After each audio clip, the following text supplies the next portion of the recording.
औज़ुबिल्लाहि बिस्मिल्लाहिर्रहमानिर्रहीम। इन्ना दीना इंदल्लाहिल इस्लाम, इस्लाम ही अल्लाह का दीन है। व तुइज़्ज़ु मन तशा व तुज़िल्लु मन तशा बियदिकल खैर इन्नका अला कुल्लि शैइन कदीर। अल्लाह सुब्हान तआला ही जिसे चाहे इज्जत देते हैं और अल्लाह सुब्हान तआला ही जिसे चाहे जिल्लत देते हैं और वही हर चीज पर कादिर हैं। हस्बुनल्लाहु निअमल वकील व निअमल मौला निअमल नसीर। अल्लाह सुब्हान तआला ही मेरे लिए काफी हैं और वही मेरे प्रोटेक्टर हैं। फबिअय्यि आलाइ रब्बिकुमा तुकज़्ज़िबान, तुम अल्लाह ताला की किन किन नेमतों को जुटलाओगे। इन्नल्लाह मअस-साबिरीन, अल्लाह सब्र करने वालों के साथ है।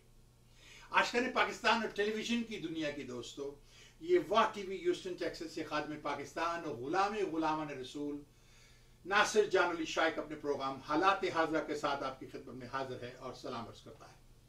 नाज़रीन, आज का मेरा प्रोग्राम बहुत इंटरेस्टिंग प्रोग्राम है, जरा बैठ के सुनिए।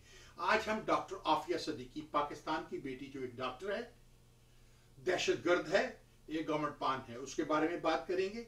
उसके बाद यूएस इलेक्शन जो हुआ यहाँ पर, वो क्या हुआ, क्या होगा, उसके बारे में बात करेंगे। और हम इमरान खान की हुकूमत के बारे में बात करेंगे और यूएनओ में जो कुछ हुआ, जो अभी करारदाद पास हुई है कि कोई मजहबी इमारात को गिराया नहीं जाता, उसके बारे में बात करेंगे। आइए सबसे पहले हम डॉक्टर आफिया सदीकी के बारे में टच बेस करें। डॉक्टर आफिया सदीकी इंतहाई तलीम याफ्ता खातून थी। पाकिस्तान से उनका तल्लुक था, शादीशुदा थी, उनके बच्चे हैं, 2 बच्चों को तो आपको जानते हैं कत्ल करवा दिया गया था। डॉक्टर आफिया सदीकी अमेरिका में पढ़ी, मैसाचुसेट्स यूनिवर्सिटी से उन्होंने पीएचडी किया, यहाँ पर काम भी करती थी। हमें ये भी पता चला है कि यूनाइटेड स्टेट्स गवर्नमेंट ने उनसे कुछ काम लेने की कोशिश की। कहीं ये भी कहा जाता है कि वो यूएस गवर्नमेंट के अंदर काम भी करती रही। अब इसकी मेरे पास ऑथेंटिकली तो मैं कोई प्रूफ नहीं दे सकता। उसके बाद वो पाकिस्तान चली गई क्योंकि वो चाहती थी कि वो पाकिस्तान के लिए काम करे, पाकिस्तान को न्यूक्लियर टेक्नोलॉजी में वो आगे ले जाए। ये खतरा था भारत के लिए और इसराइल के लिए, बहुत बड़ा खतरा था। लिहाजा इन 2 मुल्कों ने मिलकर अमेरिका के साथ एक प्लानिंग की कि अगर डॉक्टर आफिया सदीकी पाकिस्तान में असला बनाने में कामयाब हो गई, न्यूक्लियर उसने बना के पाकिस्तान को दे दिया, तो ये इसराइल के लिए और भारत के लिए खतरा होगा। लिहाजा उन्होंने एक गद्दार नवाज शरीफ जैसे लोगों को इन्वॉल्व किया, जिसको आपको याद है नवाज शरीफ ऐसा गद्दार है जिसने कांसी को पहले टर्न इन किया था। इसके जरिए वो इसको लेने की कोशिश करते रहे। फिर अचानक वो वहां से किडनैप हो गई कराची से, जब वो अपने बच्चों के साथ इस्लामाबाद जा रही थी। किडनैप कराने में जो इंफॉर्मेशन दी, वो मैं गद्दार तो उसे नहीं कहूंगा जनरल मुशर्रफ को, मैं उसे दुश्मन पाकिस्तान जरूर कहूंगा। पाकिस्तान के अवाम का मुजरम और दुश्मन पाकिस्तान मुशर्रफ ने उसको अमेरिका के हवाले कर दिया। जो उसे नहीं करना चाहिए था, उसे वही गेम प्ले करनी चाहिए थी जो इससे पहले कुछ लोगों ने की। खैर बहरहाल इस तरह से फिर वो अमेरिका में आई। पहले तो वो अफगानिस्तान में रही, वहां उसको रेप किया गया, बहुत उसको तंग किया गया, उसकी मेमोरी खत्म करने की कोशिश की। फिर 2008 में आप जानते हैं कि शी वाज सेंटेंस 80+ ईयर, 86 और 87 years in a prison right now. She is serving her terms in Dallas Texas में, वुमेन प्रिजन के अंदर अपना टाइम सर्व कर रही है।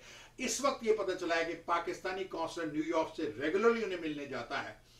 डील बनाने की कोशिश की जा रही है। ये पाकिस्तान से एक आदमी को यहां लाना चाहते हैं, मैं नाम नहीं लेना चाहता उसका, आप बहुत अच्छी तरह से वाकिफ होंगे। उसको यूनाइटेड स्टेट्स गवर्नमेंट प्रोसिक्यूट करना चाहती है और यूएस गवर्नमेंट ने कहा है कि आप हमारे साथ अदला बदला कर लें, आप हमें वो दे दें, हम आपको आफिया दे देते हैं।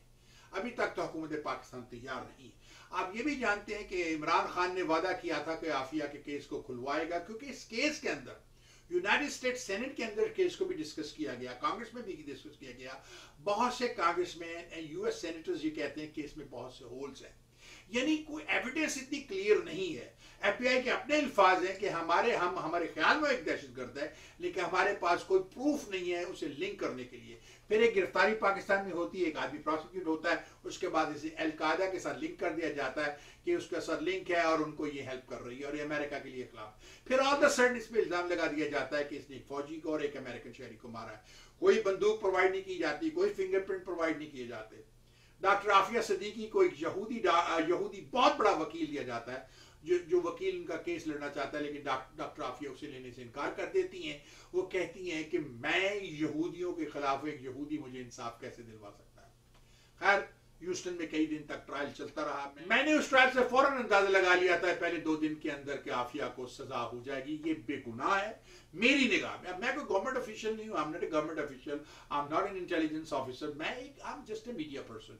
इन according to my calculation Aafia was innocent and she is innocent. What happened because she is a threat to the US government that she may make nuclear weapons which can help Pakistan to destroy India, and maybe she'll give it to the Arab world to destroy Israel, and that won't happen. आप जानते हैं, अब आपको उसके तरह थोड़ा सा और लेके चलो, इसको लिंक करूं। हाल ही में अमेरिका में जो इलेक्शन हुआ, डोनाल्ड ट्रंप हार गया, जो बाइडेन जीत गए। डोनाल्ड ट्रंप ने प्रोटेस्ट भी की, सब कुछ किया, आखिर उसे व्हाइट हाउस से निकलना पड़ा। जो बाइडेन ने आते हुए क्या किया, मुसलमानों के ऊपर पाबंदियां थी ना कि वो अमेरिका नहीं आ सकते, जो बाइडेन ने आते ही पाबंदियां हटा दी। उससे भी बड़ा काम जो बाइडेन ने क्या किया, उसने ये कहा कि इसराइल एक स्टेट है, यानी एक मुल्क है। हम मानता हूं, yes I agree, Israel is a country and Israel should exist. I am a strong believer of state of Israel, yes it should exist. उसके साथ ही मैंने हमेशा कहा कि the same token Palestinian have a right of a homeland. तो Joe Biden ने ऐसा क्या किया, जो बाइडेन ने ये कहा कि फलस्तीनियन भी एक स्टेट है, यानी उन्हें मुल्क का, और अब ये भी पता चला है कि एक एम्बेसडर वो फलस्तीन में भेजेगा, जो कि अमेरिका का एम्बेसडर फलस्तीन में। वो कुरान मच गया इसराइल के अंदर कि हम तो ये नहीं होने देंगे। यहूदियों ने मुसीबत डाल दी है, और ये कैंडिडेट जो बाइडेन, जो कि यहूदियों का सपोर्टेड कैंडिडेट है, इसके खिलाफ एक महाज खोल दिया गया है। आने वाले दिनों में देखते हैं क्या होता है, बड़ी इंटरेस्टिंग वॉर होगी अमेरिका के अंदर, आप हैरान रह जाएंगे। आप देखते हैं कि जो बाइडेन बैकअप करता है या फाइट करता है, ये देखना है। उसके साथ ही उसने एक और बयान भी जो बाइडेन ने दिया है कि कश्मीर के अंदर जो भारत सिविल राइट वायलेशन कर रहा है, उस पर उन्हें तफ्शीश है, और वो बहुत कुछ इसके बारे में करना चाहते हैं कि बैठे हम कर। अब ये देखना ये है कि ये सब बातें हैं, या जब भी कोई नया प्रेसिडेंट आता है वो इस तरह की बकवास करके अवाम का दिल जीतता है कि वाकई Joe Biden will do something. हमारे बहुत से मुसलमानों ने पाकिस्तानियों को जो बाइडेन को वोट दिया, क्यों? बिकॉज वो डोनाल्ड ट्रंप के खिलाफ थे, कि वो एंटी मुस्लिम था उनके ख्याल में। बहरहाल हैविंग सेड दैट, जो रिपब्लिकन है, basically Republicans are conservative, they have a conservative point of view. Their constituency, all constituents are conservative. They have to serve to their constituency. That's how it works in this country. The conservative work for their conservative constituency. वो उनके साथ liberal भी रहते हैं, उनकी भी help करते हैं, but they are more concerned on their conservative constituents. Republican जो उनके हैं, basically they are conservatives. So having said that, अब Democrat जो है, basically they are liberal, कंservative और मॉडरेट। रिपब्लिक में कोई मॉडरेट नहीं होता, रिपब्लिक में यू लिबरल और यू कंservative, लेकिन डेमोक्रेट में लिबरल, मॉडरेट एंड कंservative, 3 कैटेगरीज हैं। ये एक फर्क है डेमोक्रेट में और रिपब्लिकन में। हर हैविंग सेड दैट, मैं तरफ दूसरी तरफ जा रहा था, तो कांग्रेस में इसको आफिया सदीकी की केसेस को डिस्कस किया गया, सेनेट में डिस्कस किया गया, और ये कहा गया कि इसके अंदर बहुत होल हैं, क्योंकि यूएस गवर्नमेंट जानती है कि उन्होंने बेगुनाह औरत को सजा दी हुई है, उसको रेप किया गया, उसके साथ बहुत तशद्दुद किया जाता है। मोस्ट रिसेंटली हमें यह पता चला है कि Pakistan consulate from New York flies up to Dallas and constantly they visiting with doctor Aafia Siddiqui. क्या कन्विंस कर रहे हैं, क्या बात कर रहे हैं, हमें नहीं पता। मुझे पक्का ये अंदाजा है कि कोई डील बनाने की कोशिश की जा रही है, उसके को कुछ इंफॉर्मेशन दे ताकि उसे रिलीज करवाएं, या पाकिस्तान से वो जिसको लेना चाहते हैं उसको वो लें और उसके स्वाप कर लें। ये चक्कर चल रहा है। चलिए हम जरा दूसरी तरफ चलते हैं। यूएस इलेक्शन हुआ। यूएस इलेक्शन में बड़ी लंबी चौड़ी गेम खेली गई। डोनाल्ड ट्रंप ने उसको कहा कि ये इलेक्शन फ्रॉड था। आखिर में जब वो, आप जानते हैं कि इलेक्ट्रो वोट से होता है, जब वो उसके हक में आ गए तो वो प्रेसिडेंट बन गया। बड़ी ड्रामेबाजी हो रही है। कमीला हैरिस ने और जो बाइडेन ने हल्फ उठा लिया। उसके ऊपर बहुत सिक्योरिटी टाइट थी वॉशिंगटन डीसी के अंदर, अनबिलीवेबल। ऐसे लग रहा था कि कोई दहशतगर्द मुल्क है, हर तरफ मिलिट्री पुलिस खड़ी थी, और यानी बाहर शहर के अंदर कम थी, लेकिन बाहर जहां से कोई अंदर ना आ सके, कोई वॉशिंगटन डीसी के अंदर ना आ सके, तमाम रास्ते ब्लॉक किए हुए थे, सब ब्रिज ब्लॉक कर रखे थे। लेकिन अल्हम्दुलिल्लाह, thanks to God, everything went peacefully. Having said that, अब जरा चलते हैं हमें यूएनओ की तरफ। यूएनओ में most recently a resolution has been passed that no one have right to damage anybody's religious buildings or churches or mosques or गिर जाए, व्हाटएवर यू नो। सो ये इंडिया के लिए एक बहुत ही बड़ा टेस्ट होगा। लेकिन आप जानते हैं कि भारत ना तो किसी यूएनओ को कुछ समझता है ना अमेरिका, वो अपनी मर्जी करता है। अब देखना ये है कि जब भारत के अंदर मसाजिद को गिराया जाता है या बेहुरमती की जाती है या किसी चीज की, अगर किसी मंदिर की बेहुरमती की जाएगी तो ये मुसीबत डाल देंगे। लेकिन क्या मस्जिद की जाती है तो यूएनओ क्या एक्शन लेती है? बेसिकली तो they should put a sanction against India. ये पॉसिबिलिटी है। अब इंडिया इसको कितना ऑनर करता है, पाकिस्तान इसे ऑनर करेगा, बहुत सी कंट्रीज को 90.99 कंट्रीज को ऑनर करेंगे एक्सेप्ट इंडिया। इंडिया मेरे ख्याल में इसको ऑनर नहीं करेगा। इंडिया को पनिश करना ही पड़ेगा। इनको जब तक इनकी काई ना इनकी बूंदी की जाए ये ठीक नहीं होते। जनरल परवेज मुशर्रफ को मैं हमेशा सपोर्ट किया क्योंकि उसने कारगिल में जो जंग खोली थी सही थी। नवाज शरीफ के अल्फाज याद कीजिए, उसने कहा था there is no road for Kargil to Srinagar.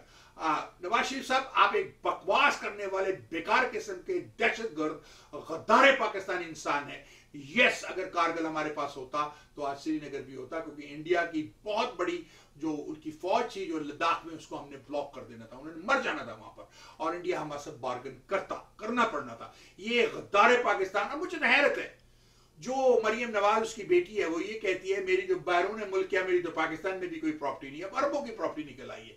मैं तो उन बेवकूफ अहमकों पर, पाकिस्तानियों पर हैरान हूं जो इस तरह की झूठ बोलने वाली मक्कार बीबी फितनी पर यकीन लाए और उस पर वो चलते हैं। आपको तो इसको छितर मार मार के, पत्थर मार मार के इस खातून को मार देना चाहिए। ये मक्कार झूठी अपने बाप की तरह है। ये इतनी बड़ी मक्कार है, ये मेरी पाकिस्तान में कोई प्रॉपर्टी नहीं। अरबों की प्रॉपर्टी कहां से आ गई? क्या कतरियों ने तुम्हें दे दी तुम्हारे साथ प्यार व्यार करने के चक्कर में? मैं माजरत चाहता हूं कि मैंने बड़े सख्त अल्फाज कहे हैं, ये मुझे नहीं कहना चाहिए था, लेकिन मैं ये कहना चाहता हूं कि ऐसी खातून पर आप कैसे एतबार करते? उससे बड़ी बात, मैं बिलावल से हैरान हूं कि तेरी मां के साथ नवाज शरीफ ने क्या किया।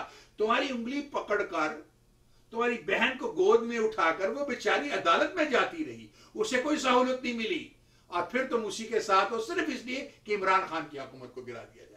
आज मैं आपको अपनी दे देता, अगर इमरान खान मार्च अप्रैल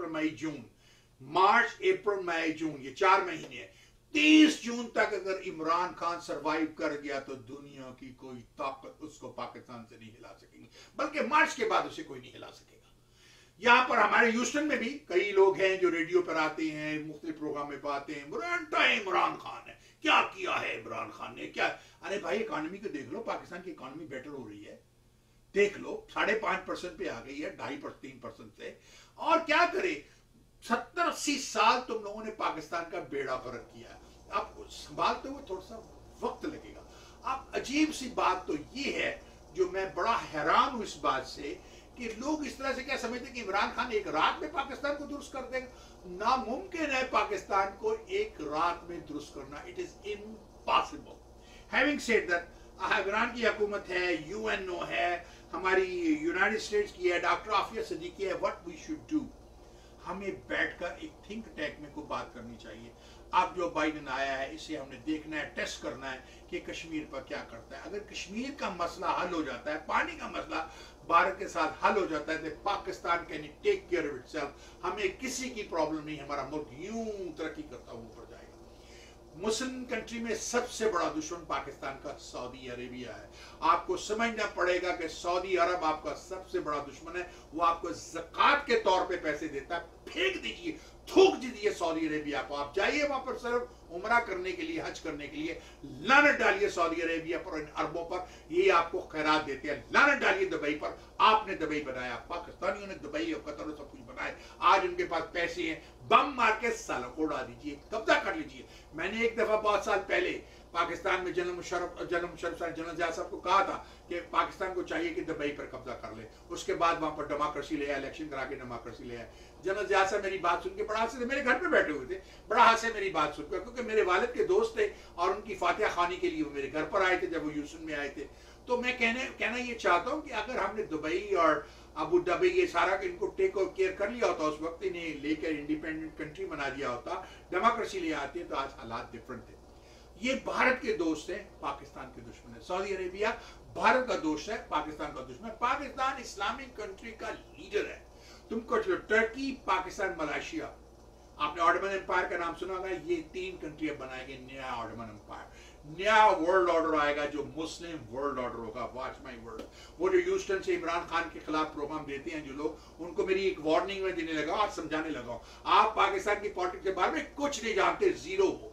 मैं आज आपको बताता हूं, अगर इमरान खान मार्च 31 तक या जून 30 तक निकल गया, इसे कोई हाथ नहीं लगा सकता। और ये new world order, Muslim world order, जिसमें Pakistan going to be head of it, will bring it. आप पाकिस्तान की इकोनॉमी तो लगे रहते हैं, जरा आप पाकिस्तान की इकोनॉमी को देखिए कि पाकिस्तान की इकोनॉमी यहां से यहां कैसे आई है।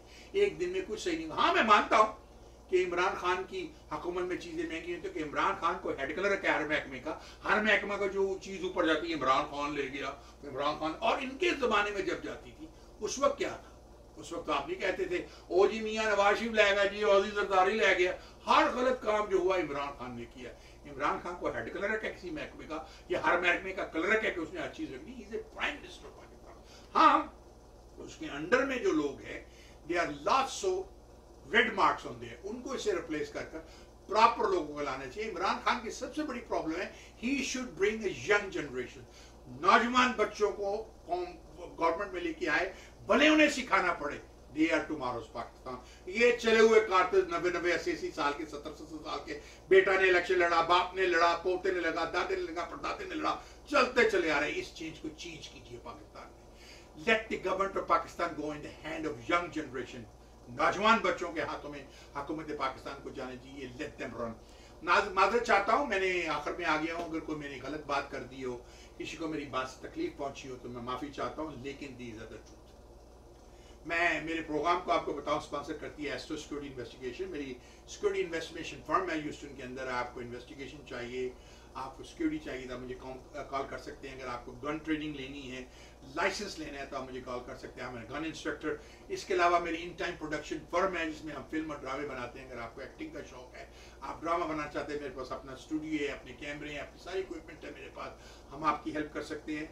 इसके अलावा मैं फिल्में, आपको पता है, बनाता हूँ। मैंने बनाई थी लव इन अमेरिका, आजकल मैं 2 फिल्में बना रहा हूँ, corona in Pakistan and doctor Aafia Siddiqui. I am telling you, I am making a film on doctor Aafia Siddiqui की उस बेगुनाह औरत के साथ क्या हुआ।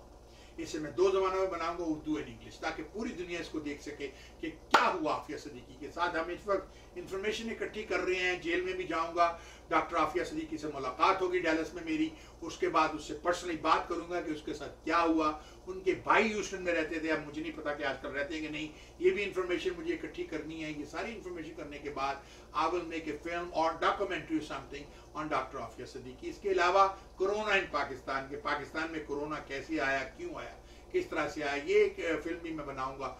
और अगर आपको कोई मुझे इन्फॉर्मेशन देनी है, गाइड करना है, तो please do free to call me at 8327410564। आप मेरा नंबर तो देख ही रहे हैं, नीचे लिखा हुआ चला आता है। तो चले मैं चलता हूं, और जाने से पहले मैं हमेशा एक बात कहता हूं, मुझसे कोई गलती हुई तो माफ कीजिएगा। अब मेरी माँ के वो अल्फाज, तुम दिए बाधे मुखालिफ से ना घबराया का, ये तो चलती है तुझे ऊंचा उड़ाने के लिए। तो हमें याद रखिएगा, और अगली दफा किसी और टॉपिक के साथ मिलते हैं, उस वक्त तक इजाजत दीजिए। आखिर में ये हमेशा कहता हूं, forget about the rest, what be the best. Allah हाफिज। पाकिस्तान जिंदा हो, पाइंदाबाद।